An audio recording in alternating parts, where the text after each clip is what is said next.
दोस्तों, रामायण का नाम आते ही हमारे मन में प्रभु श्री राम की याद आती है, माता सीता की याद आती है, पवन पुत्र हनुमान की याद आती है और साथ ही साथ लंकापति रावण की याद भी आती है। दोस्तों, रावण के बिना तो रामायण अधूरी है। आज की इस वीडियो में हम आपको बताएंगे रावण के बारे में। लंकापति दशानन रावण रामायण का एक विशेष पात्र है और वो महादेव के प्रमुख भक्तों में से एक कहलाते हैं। हमारे हिंदू धर्म शास्त्र में बताया गया है, रावण में अनेकों बुराइयां होने के साथ साथ उसमें कुछ अच्छाइयां भी थी।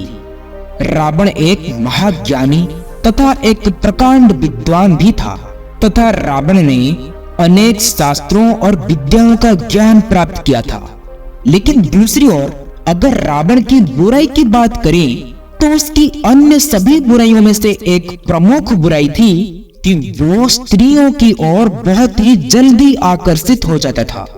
उसे स्त्रियों की सुंदरता मोहित कर लेती थी। रावण किसी भी स्त्री की सुंदरता को देखता तो वो उस स्त्री को अपना बना लेना चाहता था।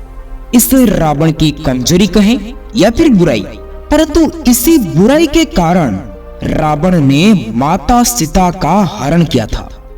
जब मर्यादा पुरुषोत्तम भगवान श्री राम वानरों के सेना के साथ विशाल समुद्र को पार करके लंका पहुंचे तो ये सूचना सुनकर रावण की पत्नी मंदोदरी भयभीत हो गई। मंदोदरी ने रावण के पास जाकर उसे सूचित किया कि वो माता सीता को प्रभु श्री राम के पास वापस छुड़ाए, अन्यथा इसका परिणाम आपको और आपकी प्रजा को भी भोगना पड़ेगा। परंतु रावण अपनी पत्नी मंदोदरी की बात को सुनकर जोर जोर से हंसने लगा और उसने अपनी पत्नी मंदोदरी को 3 बातें बताई, जो 3 बातें आज हमारे इस कलयुग में लगभग सभी स्त्रियों में देखने को मिलती है। तो दोस्तों, आप इस वीडियो को अंत तक जरूर देखिएगा। दोस्तों, रावण ने ये 3 बातें बताई थी जो आज काफी हद तक इस कलयुग में सत्य होती दिखाई दे रही है। बातें कड़वी है लेकिन सच है। जी हाँ दोस्तों, लंकापति रावण ने स्त्रियों के बारे में जो भी बातें कही थी वो बातें लगभग सत्य ही कही थी। आपको बता दें, हमारे धार्मिक शास्त्रों के अनुसार रावण एक ऐसा व्यक्ति था जिसने माता सीता का अपहरण करके न सिर्फ गलती की थी बल्कि स्वयं भगवान श्री राम से दुश्मनी की मोल ली थी। देखा जाए तो रावण को पूरी दुनिया एक बुरा इंसान समझती है और एक बुरी इंसान के रूप में याद भी करती है। लेकिन दोस्तों, क्या आप जानते हैं रावण भगवान से भी बड़ा ज्ञानी था। लेकिन हाँ, ये बात अलग है कि उसने माता सीता का अपहरण करके खुद ही अपनी जिंदगी बर्बाद करने का निर्णय लिया था। रावण ने भले ही माता सीता का अपहरण कर लिया, परंतु इसमें शक करने वाली कोई बात नहीं है, क्योंकि रावण की सहन शक्ति के दौरान ही माता सीता का इज्जत बची हुई है। जी हाँ दोस्तों, जब रावण ने माता सीता का अपहरण किया था उसके पश्चात कभी भी रावण ने माता सीता के साथ गलत व्यवहार करने की कोशिश भी नहीं की थी। लेकिन दोस्तों, यहाँ पर हम रावण को अच्छा बताने की कोशिश नहीं कर रहे हैं, बल्कि ये बताना चाहते हैं कि केवल इंसान की एक गलती उसकी जिंदगी को बर्बाद कर सकती है, खत्म कर सकती है, जैसे कि रावण के साथ हुआ था। जी हाँ दोस्तों, रावण की एक गलती की वजह से रावण को अपने प्राण त्यागने पड़े। लेकिन रावण ने अपने प्राणों को त्यागने से पहले सभी स्त्रियों के बारे में ये 3 बातें बताई थी जो आज इस वर्तमान समय में सत्य हो रही है। रावण ने पहली बात बताई थी कि स्त्रियां एक दूसरे की बुराई करती है। अगर स्त्रियों को कोई भी गोपनीय बात का पता लग जाता है तो स्त्रियां उस बात को अपने दिमाग से रोक नहीं सकती और उस बात को सभी स्त्रियों में एक वायरस की तरह फैला देती है। इसलिए दोस्तों, हमें स्त्रियों को कोई भी अपनी गोपनीय बातें नहीं बतानी चाहिए। अगर हम ऐसा करते हैं तो स्त्रियां ही हमारे विनाश का कारण भी बन सकते हैं।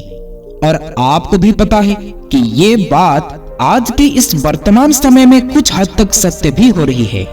दोस्तों, रावण ने दूसरी बात ये बताई थी कि कलयुग में स्त्रियां बहुत ही ज्यादा मतलबी हो जाएंगी और वो अपना मतलब निकालने के लिए पुरुष के साथ किसी भी हद तक जा सकती है, फिर चाहे वो अपने साथी को धोखा ही क्यों ना देना पड़े या फिर किसी अन्य पुरुषों को अपना बना सकते हैं। कलयुग की स्त्रियां अपने पति का जान लेने से भी पीछे नहीं हटेंगे। दोस्तों, कुछ लोग रावण के द्वारा बताई गई इन बातों को समर्थन करते हैं और कुछ ऐसे लोग भी हैं जो रावण की इन बातों को झूठ समझते हैं, अंधविश्वास समझते हैं। आप खुद इस बात का फैसला कर सकते हैं कि स्त्रियों के बारे में ये बातें सत्य है या फिर झूठ है। दोस्तों, रावण ने अपने प्राणों को त्यागने से पहले तीसरी बात बताई थी कि स्त्रियां अपनी किसी भी बात से बहुत जल्द ही पलट जाती है और वो कभी भी सत्य नहीं बोलती है और थोड़ी ही देर के बाद झूठ बोलती है। इसलिए दोस्तों, हम लोगों को स्त्रियों के ऊपर काफी सोच विचार करके भरोसा करना चाहिए, क्योंकि स्त्रियां इधर की बातें उधर और उधर की बातें इधर बहुत जल्दी कर देती है। दोस्तों, आप लोग खुद ही अपने जीवन में इस बात का अनुमान लगा सकते हैं कि रावण के द्वारा कही गई बातें कितनी सत्य है और कितनी झूठ है। आप इसके बारे में हमें कमेंट के माध्यम से जरूर बताएं। तो दोस्तों, उम्मीद करते हैं आपको ये वीडियो पसंद आई होगी और आपको इस वीडियो से काफी कुछ सीखने को मिला होगा। आप अपना कीमती समय देने के लिए आप सबको बहुत बहुत धन्यवाद। ये वीडियो आप लोगों को अच्छी लगी हो तो वीडियो को शेयर, सब्सक्राइब, लाइक जरूर करें। फिर मिलेंगे कुछ नई सीख के साथ और एक नई वीडियो में। तब तक के लिए आप अपना ख्याल रखें। ओम नारायणाय नमः।